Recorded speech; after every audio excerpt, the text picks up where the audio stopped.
How you all doing? Welcome back to my YouTube channel. If it is your first time here, welcome. My name is Naida Meryl. If you haven't subscribed, well, what are you waiting for?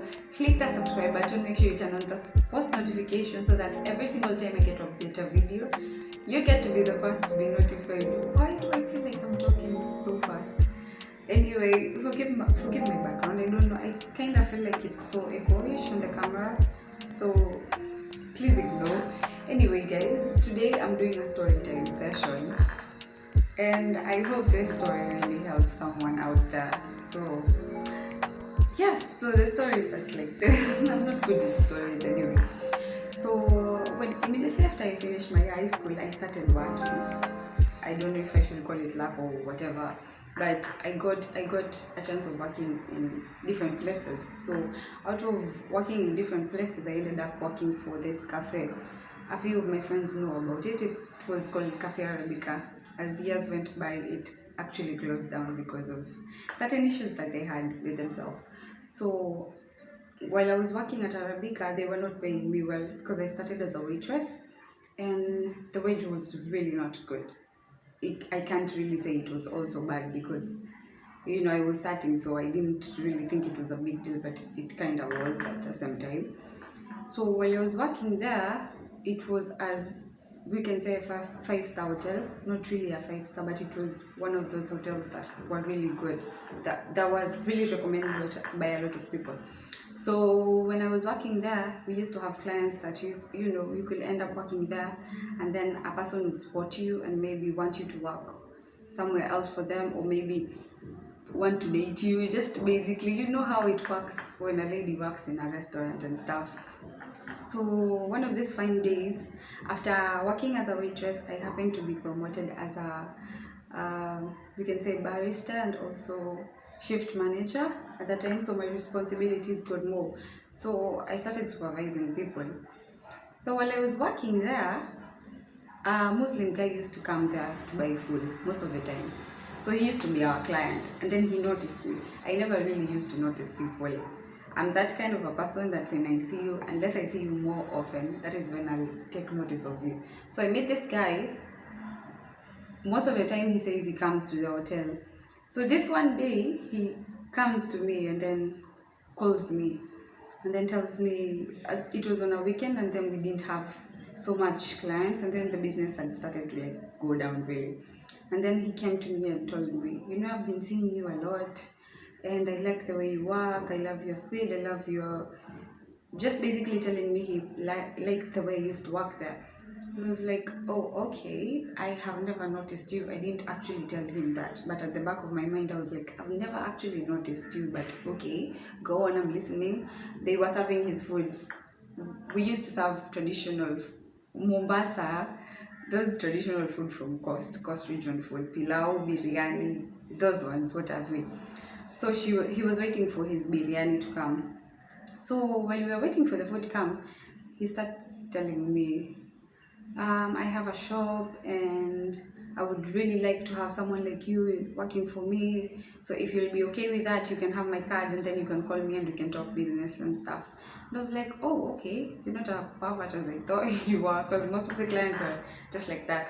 So I was like, okay, I'll call you. So he gave me his card and I was like, okay.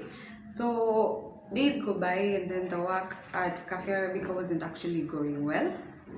And then I decided, you know what, I have a kind of someone that actually wanted to work with me. So about I call him and ask him. So I called him. That was like, I think months later or 2 or 1. I'm not really sure. But it was really, it had passed a certain period of time. So I called him and I'm like, it's me, you gave me your card. I tell him how we met and stuff. And he was like, oh yeah, there's still a spot, you can actually come. So I go. It was at Mombasa town, the shop. I go. I didn't know what the shop was all about. So getting there, it was a shop that sells phones, watches, back covers, makes protectors for the phone and all that stuff. Things to do with phone, electronic gadgets mostly. So I get there and I tell the people that were there that I was supposed to meet up with their boss, and they give me the direction to where he is. So I go. Entering there, he tells me, yes, this is my shop, this is how people work, so I want you to start working immediately, starting from, I I think the next day or the next day. I think it was on a Friday or on a Thursday, one of the two. Because I thought I was supposed to, because he said I was supposed to start work immediately. So I thought it was supposed to be the next day. And then he told me, no, you won't start work the next day, you'll start next week on Monday. And this is how we go for shifts, blah, blah, blah. He tells me everything about the work. So I was like, okay, I'm good so long as I have a job that is paying me. And they were paying every single day. The salary wasn't good, but at least I wasn't home. So I go to work the next week. And then he has my number, of course, because I called him. So he used to text me on the phone normally. And then start telling me stuff of like, I liked you from the day I saw you. So apart from work, sorry guys, sorry, my phone had issues. So apart from work, he used to also tell me stuff of like, he saw from the day he saw me, that he used to tell me stuff of like, the day I saw you, I used to like you and stuff and everything like that. So I wasn't really comfortable about that. I was really not, because for one, he was my boss. And I really do not like mixing work and, personal stuff or personal relationship and stuff. For me, he was just that, my boss. So I used to find it weird. So we used to have upstairs and downstairs, where upstairs was his office and some of the stuff that a client usually wanted, or things that were not normally found on the ground floor, we used to go for them on the upper floor.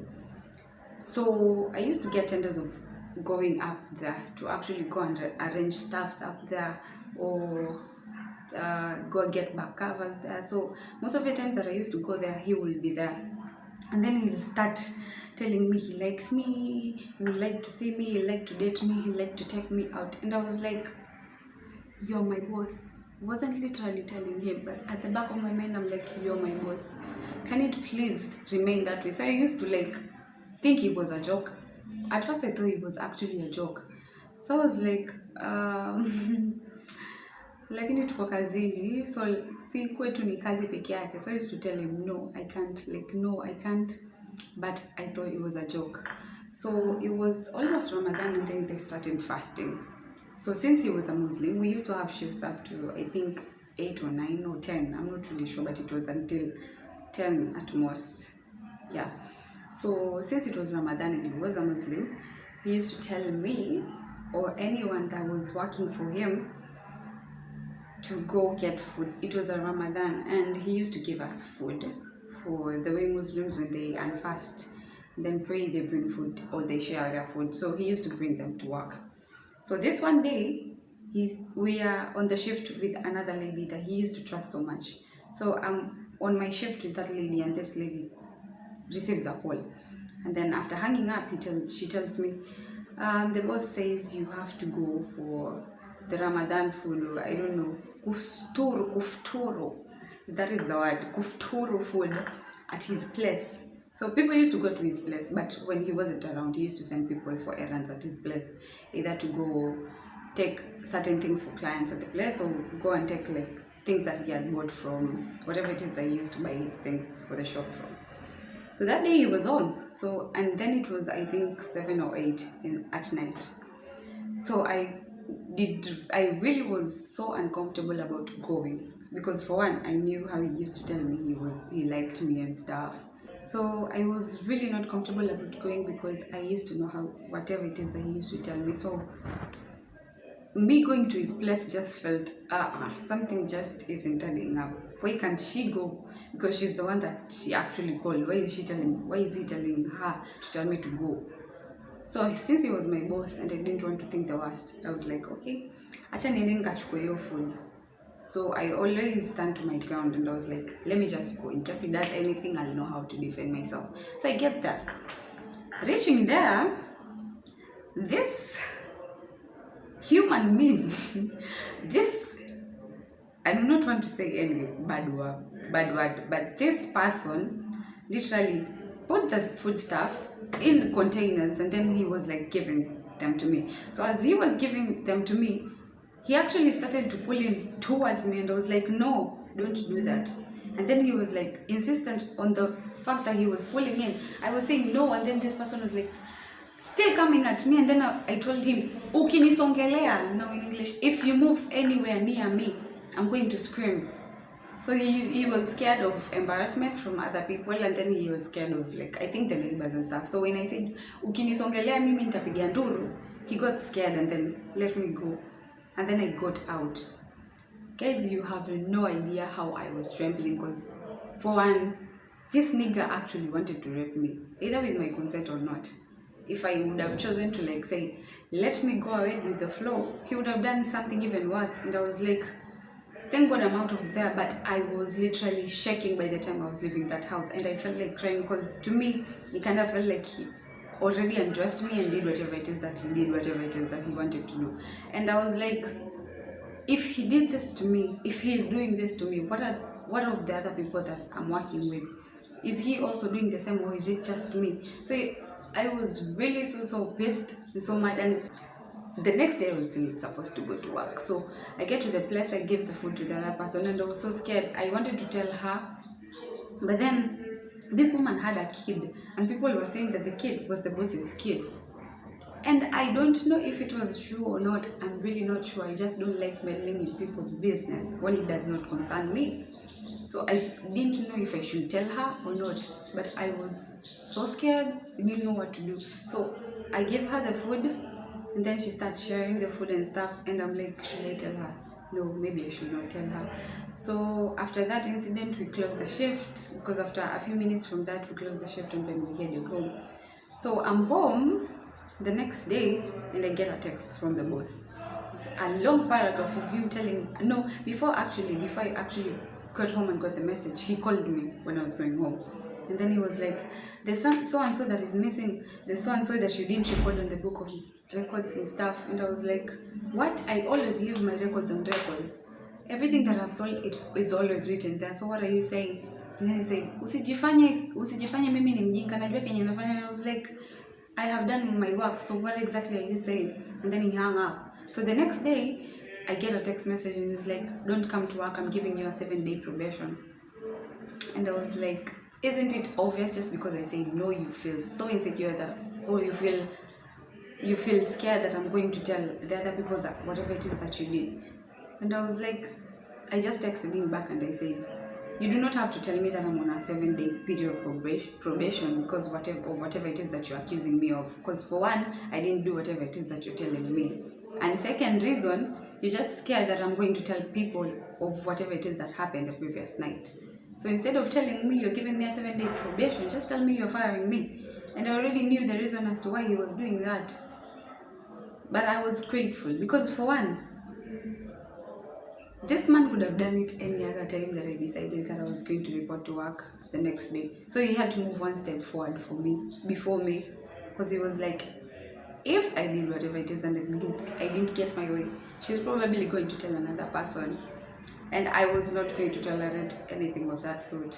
So after that day, I got to understand people that say they are always people. After that period, after that situation, I got to understand people that say or report cases of being raped, because I didn't actually get naked for that guy. That guy did not rip my clothes open, but with the way he was reacting, it just felt to me that he was raping me. And I was really scared, and I got really scared. So I respect every person that has gone through that situation of being raped. You people are going through a lot. So if you hear any situation of a person that has been raped, you guys should actually understand them, because these people go through a lot of trauma. Because for me, it actually took some days before I could get over the fact that this guy actually tried to come to me without my consent.